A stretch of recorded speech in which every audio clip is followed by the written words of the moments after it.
ഇനി ആനി പറഞ്ഞത് പാറക്കുട്ടിയെ കുറിച്ച് തന്നെ ആണെങ്കിലോ? ഇങ്ങനെ ഒന്ന് വിളിക്കുക. ഒന്ന് വിളിച്ചു നോക്കിയാലോ? എന്തു പറയും? വേണ്ട. ഇത്രയും പറഞ്ഞിട്ട് മനസ്സിലായില്ലേ? അതോ ഇല്ലെന്ന് അഭിനയിക്കാണോ? അതിന് വ്യക്തമായിട്ടൊന്നും പറഞ്ഞില്ലല്ലോ. ഫോണിലൂടെ കടിച്ചു തിന്നാനൊന്നും പോണില്ലല്ലോ. ഏതായാലും വിളിക്കാം. ഇങ്ങോട്ടും വിളിക്കാമല്ലോ. ഹലോ. അല്ല, സ്വകാര്യ വേള. മനുഷ്യൻ ഭ്രാന്ത് പിടിച്ചിരിക്കുമ്പോഴാ സമയം. ഇപ്പോഴത്തെ കാലത്ത് പെണ്ണുങ്ങൾ വേണ്ടേ മുൻകൈ എടുക്കാൻ? എനിക്കിഷ്ടമാണെന്നങ്ങ് പറയും. എന്ത് ചെയ്യും?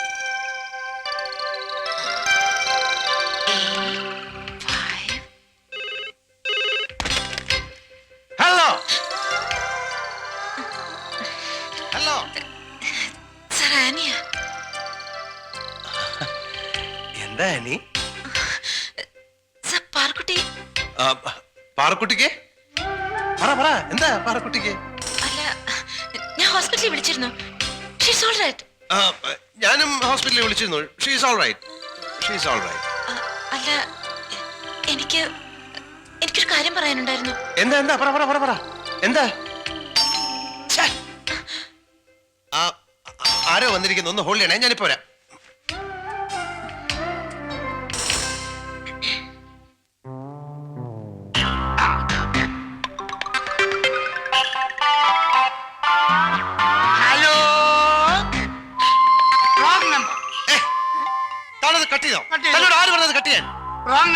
ജീവൻ മരണ പ്രശ്നം സംസാരിച്ചുകൊണ്ടിരിക്കുന്നു. തനിക്കറിയാം എത്ര കാലം കൊണ്ടുള്ള ജീവൻ മരണ പ്രശ്നമാണെന്ന്? അതിന് ആശുപത്രിയിൽ നിന്ന് വന്ന ഫോണല്ലേ? രോഗികൾക്ക് മാത്രമല്ല ഡോക്ടർമാർക്കും ജീവൻ മരണ പ്രശ്നങ്ങൾ ഉണ്ടറിയാം. ഇത് ജീവൻ മരണ പ്രശ്നമൊന്നുമല്ല, വെറുതെ അറിയാം. ഇത് ഊഹിക്കാമല്ലോ. ഹലോ. തന്നെ ഇന്ന് ഞാൻ വേണ്ട, ഇനി ആണുങ്ങളെ മുൻകൈ എടുത്താ മതി. நான் பார்த்ததிலே അവൾ ഒരുത്തി. ഇതെത്ര നാളായി തുടങ്ങിയിട്ട്? കുറച്ചു നാളായി. രോഗം അക്യൂട്ട് ആകാനുള്ള സമയമേ ആയിട്ടുള്ളൂ എങ്കിലും ക്രോണിക് ആയ സ്ഥിതിക്ക് ഇതിന് വെച്ചോണ്ടിരുന്ന പറ്റില്ല, ചികിത്സിക്കണം. താനൊരു മരുന്ന് പറഞ്ഞാടോ? ഒരു മരുന്ന് ആദ്യം ഇങ്ങോട്ടെടുക്ക്, എന്നാ മറുമരുന്ന് പറഞ്ഞുതരാം. തനിക്ക് വേണ്ടേ? വേണ്ട. എടോ, താൻ തന്റെ ഡോക്ടർ സുബ്ബമ്മാളിനോട് ഇതെങ്ങനെ അവതരിപ്പിച്ച്? அது வந்து கண்ணா, சின்ன வயசா இருக்கும் போது 1ஆம் கிளாஸ்ல பள்ளி மிட்டாய், கப்பலண்டி மிட்டாய், அணிகுண்டு, ஐஸ்டிக் அதெல்லாம் வாங்கி கொடுத்தது. MBBSக்கு படிச்சிட்டு இருக்கும் போது திருநெல்வேலி அல்வா, லட்டு, சிலேபி அதெல்லாம் வாங்கி கொடுத்தா சுப்பு குண்டாய் போச்சு. அதெல்லாம் ஒரு டைப். அதெல்லாம் வேண்டாம். பின்ன ஓய் ஐடியா. அதேக்கோ இப்படி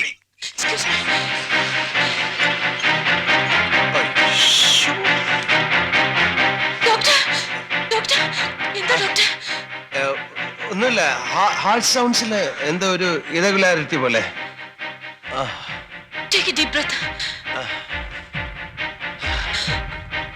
Any doubts? ഹാർട്ട് സൗണ്ട്സ് ഒക്കെ നോർമൽ ആണല്ലോ. അങ്ങനെ വരാൻ വഴിയില്ല. ഒന്നുകൂടെ നോക്കി. First sound normal doctor. Second sound okay. Second sound കഴിഞ്ഞിട്ട് ഒരു മർമർ കേട്ടില്ലേ? മർമറോ? ഹാർട്ടിന്റെ ഈ മർമർ ഇതുവരെ കേട്ടിട്ടില്ല? ഇല്ല. നൂറ്റാണ്ടുകൾക്ക് മുമ്പ് എഴുതപ്പെട്ടതും വൈദ്യശാസ്ത്രത്തിന്റെ ആദ്യ പുസ്തകമായ അഷ്ടാംഗ ഹൃദയത്തിൽ വരെ ഈ മർമറിനെ കുറിച്ച് രേഖപ്പെടുത്തിയിട്ടുണ്ട്. അറിയില്ല? ഇല്ല. You go out. ഔട്ട്.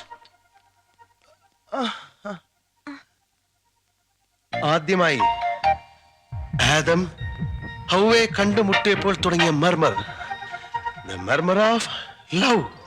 അറിയില്ല?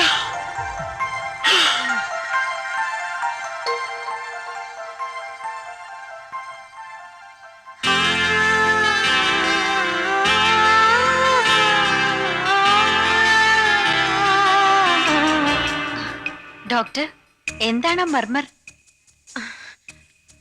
അത് പോസ്റ്റ് ഗ്രാജുവേഷന് പഠിക്കാനുള്ളതാ. ഓ,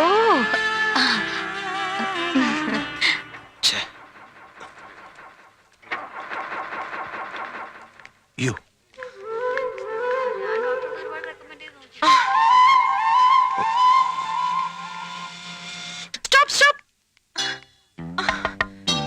ലഗേജ് ഇപ്പോ മർമറ എങ്ങനെയുണ്ട്? കുറച്ച് ആശ്വാസമുണ്ട്. ഇത് വെറും മർമറല്ല, ഒരുതരം ഞരമ്പുവാതാ.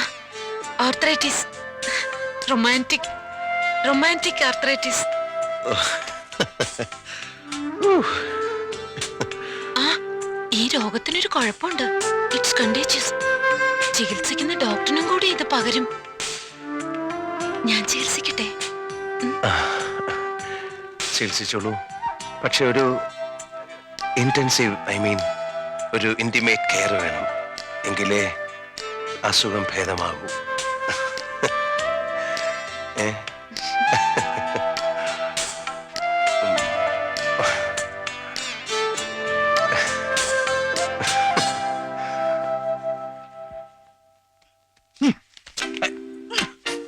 ഫാദർ അറിഞ്ഞോ?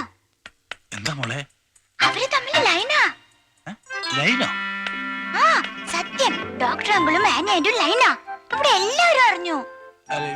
ലൈൻ എന്ന് പറഞ്ഞ എന്തുവാ? ശ്ശോ, ഈ ഫാദറിന് ഒന്നും അറിയില്ല. ലൈൻ എന്ന് വെച്ചാ ഐ ലവ് യു എന്ന്. എടി താൻ തോന്നി കൊച്ചുവായി വലിയ വർത്താനം പറയുന്നു. ഇക്കണക്കിന് നീയൊക്കെ വളർന്നു വലുതായാൽ എന്തായിരിക്കും സ്ഥിതി? ദേ വരുന്നു. ഞാൻ പറഞ്ഞെന്താ പറയല്ലേ? പറയും. പറയല്ലേ എന്ന്? പറയും. Good morning father. Good morning. എന്താ രണ്ടുപേരും കൂടെ പിണങ്ങിയിരിക്കുകയാണോ? എങ്ങനെയുണ്ട് അച്ഛൻ? ഇങ്ങനെ ഒരു അസുഖം ഉണ്ടെന്ന് ഞാൻ ഇപ്പോഴാ അറിഞ്ഞത്. എന്താ ഫാദർ, വേദനയുണ്ടോ? വേദനയുണ്ട്, പക്ഷെ അതൊരു സുഖമുള്ള വേദനയാണ്. എന്താ അച്ഛൻ? ഇങ്ങോട്ട് മാറി നിൽക്ക്. ഇങ്ങോട്ട് മാറി നിൽക്കു വച്ചേ. ഇനി എന്താ നിങ്ങളുടെ പരിപാടി? ഇത് പറയാനും കൂടെ ഞങ്ങൾ ഇങ്ങോട്ട് വന്ന്. നന്നായി മോളെ. 5-6 കൊല്ലമായിട്ട് ഞാൻ വിചാരിച്ചിട്ട് നടക്കാത്ത കാര്യം 4 മാസം കൊണ്ട് മോള് നേടിയെടുത്തല്ലോ. നന്നായി, മിടുക്കി. ഫാദർ വേണേ ഇത് നടത്തി തരാം. പിന്നെ അല്ലാതെ ആരാ നടത്തി തരേണ്ടത്? ആദ്യം നീ ധൈര്യമായിട്ട് പോയി പെണ്ണ് ചോദിക്ക്. അതല്ലേ എന്റെ മര്യാദ. അല്ല, അച്ഛൻ എങ്ങനെ ഇത് അറിഞ്ഞത്? നിങ്ങൾ തമ്മില് ഞങ്ങൾ തമ്മിൽ ലൈനാണെന്ന് പറഞ്ഞു. ലൈനാ? ആര് പറഞ്ഞു? ഇവിടെ ഈ കാന്താരി. നോക്കട്ടെ, ആണോ?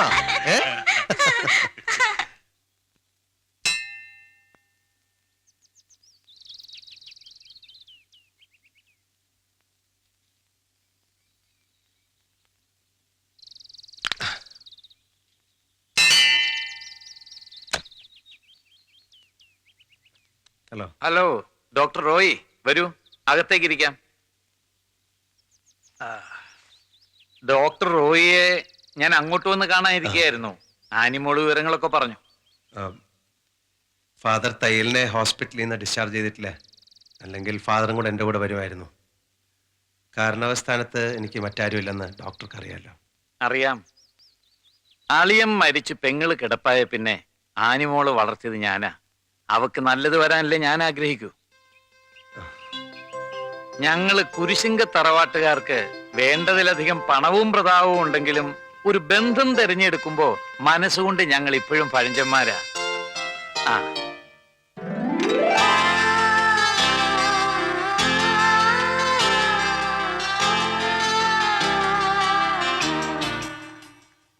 കാപ്പി കുടിക്ക്.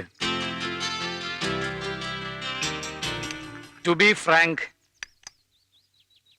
ഈ ബന്ധത്തിനോട് എനിക്ക് ഒട്ടും താല്പര്യമില്ല.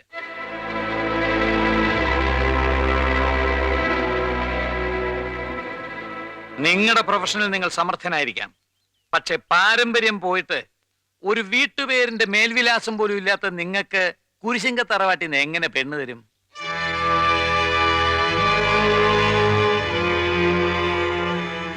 കുടുംബ മഹിമയും പാരമ്പര്യവും ഒന്നും കണ്ടിട്ടല്ല ആനിയെ ഞാൻ സ്നേഹിച്ചതും ആനി എന്നെ സ്നേഹിച്ചതും. ആയിരിക്കാം. അവക്കൊരു തെറ്റുപറ്റിയാ തിരുത്തി കൊടുക്കാൻ ഞാൻ മാത്രമല്ലേ ഉള്ളൂ. വേണ്ടിടത്തും വേണ്ടാത്തടത്തും വഴക്കുണ്ടാക്കുന്ന സ്വഭാവം മാത്രമാണോ നിങ്ങൾക്ക്? രാത്രി മൂക്കറ്റം കുടിക്കാത്ത ഒരൊറ്റ ദിവസമെങ്കിലും കൊണ്ടുവിടൂ. ആനിമോള് വാക്ക് തന്നിട്ടുണ്ടെങ്കിൽ മറന്നേക്ക്. അവക്ക് വേണ്ടി ഞാൻ മാപ്പ് ചോദിക്കുന്നു. അങ്കിൾ, നീയൊന്നും പറയണ്ട. നിന്റെ അപ്പന്റെ സ്ഥാനത്ത് നിന്ന് ഞാൻ സംസാരിക്കുന്നത്.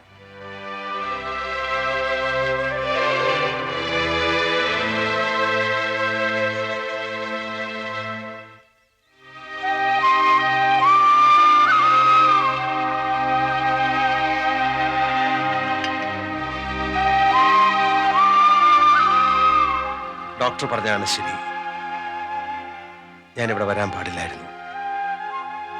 പുരാതനവും പ്രശസ്തവുമായ കുരിശിങ്കൽ തറവാട്ടിലെ ആനിയെ കെട്ടാൻ ഈ മഹാനഗരത്തിലെ ഏതോ ഒരു കൊച്ചു ചേരിയിൽ ജനിച്ച് ഒരു വീട്ടുപേരിന്റെ മേൽവിലാസം പോലും ഇല്ലാത്ത അനാഥനായ എനിക്ക് എന്താണ് യോഗ്യത? വിദ്യാഭ്യാസ യോഗ്യത കുടുംബമഹിമയുള്ളവർക്കേ മാറ്റുകൂട്ടു. I'm sorry.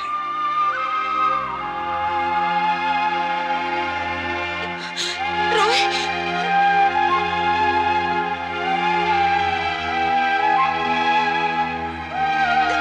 അമ്മേ.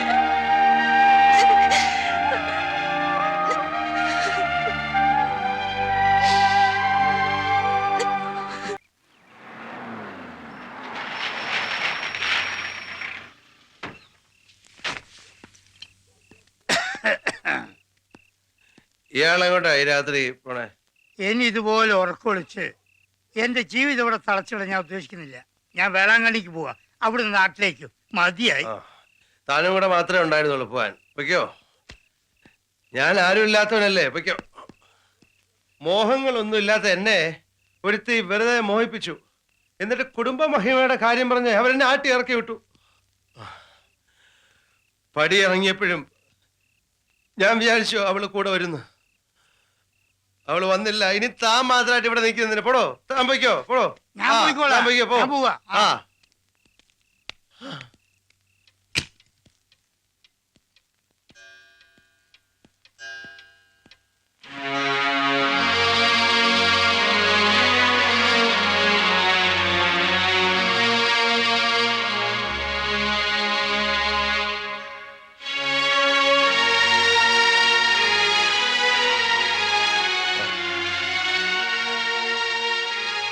എന്തിനാ രാജകുമാരി ഈ രാത്രി ഇങ്ങോട്ട് കെട്ടിയെടുത്ത്? എന്റെ ഇല്ലായ്മകളുടെ ബാക്കി കണക്കെടുക്കാൻ? അത് എന്റെ ഈ അനാഥന്റെ ഇച്ചിരി മനസ്സമാധാനം ബാക്കിയുള്ള നശിപ്പിക്കാനോ? അനാഥൻ, ആ ഒരൊറ്റ വാക്കിൽ തലകുനിച്ചിറങ്ങിപ്പോന്ന റോയിയല്ല ഞാൻ സ്നേഹിച്ചത്. വേണ്ടതിനും വേണ്ടാത്തതിനും ചൂടാവുന്ന തന്റേടിയായ ഡോക്ടർ റോയിയുടെ ഉള്ളിലെ മനുഷ്യനെയാണ് ഞാൻ സ്നേഹിച്ചത്. ആക്ഷേപിച്ചതിലും അപമാനിച്ചതിലും അല്ല റോയ് തല കുനിച്ചത്. നിന്റെ മൗനം അതാണ് എന്നെ തളർത്തിയത്. നീ ഒരു വാക്ക് പറഞ്ഞിരുന്നെങ്കിൽ നിന്നെയും കൊണ്ട് ഞാൻ അവിടെ ഇറങ്ങുള്ളായിരുന്നു. സംസാരശേഷി നഷ്ടപ്പെട്ട് തളർന്നു കിടക്കുന്ന എന്റെ അമ്മയെ വിട്ടിട്ട് എനിക്കപ്പോ വരാൻ കഴിഞ്ഞില്ല. പക്ഷെ എന്റെ അമ്മ റോയിയോടൊപ്പം ജീവിക്കാൻ സന്തോഷത്തോടെ അനുഗ്രഹിച്ചപ്പോ എല്ലാം വിട്ടെറിഞ്ഞ് ഞാൻ വന്നു.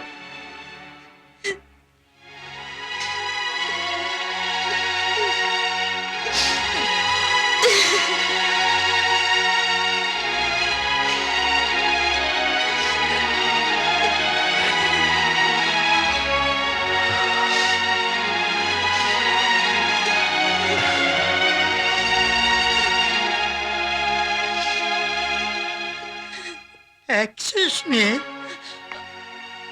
ഇനി എനിക്ക് വേളാങ്കണ്ണിക്ക് പോകാനും എന്നുള്ളതെല്ലാം ഊഹിക്കാവുന്നതല്ലേ ഉള്ളൂ.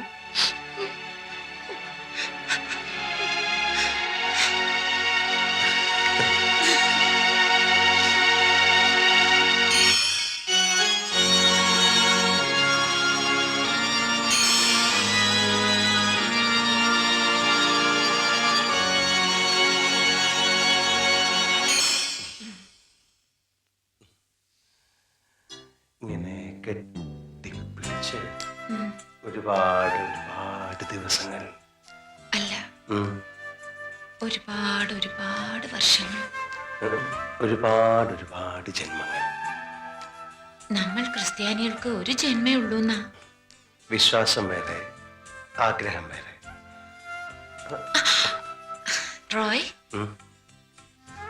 ഞാനൊരു കാര്യം ചോദിച്ചാ സത്യം പറയൂ? കാര്യം കേട്ടിട്ട് പറയാം. കല്യാണമേ വേണ്ടെന്ന് പറഞ്ഞു നടന്ന ആളല്ലേ? അതെ. പിന്നെന്തിനാ എന്നെ? നിന്നെ ഒരുപാട് ഇഷ്ടമായതുകൊണ്ട്. എന്താ അത്രയ്ക്ക് ഇഷ്ടം തോന്നാൻ? അതാണ് ഞാനും ആലോചിക്കുന്നത്. നിന്റെ ഈ ഉണ്ട കണ്ണ് കണ്ടിട്ടാണോ, അതോ ഈ പടവലങ്ങ പോലത്തെ മൂക്ക് കണ്ടിട്ടാണോ, അതോ ഈ പഞ്ചാര ചിരി കണ്ടിട്ടാണോ? റോയ്, ഇതൊന്നുമല്ല, ഈ തവളയില്ലേ, തവളയുടെ മുഖം പോലുള്ള ഡോക്ടർ കുരിശിങ്കലിന്റെ നീസായത് കൊണ്ടാണോ? വേണ്ട, ഒന്നും പറയണ്ട. നീ, ഞാൻ സീരിയസ് ആയിട്ട് പറഞ്ഞതല്ലേ.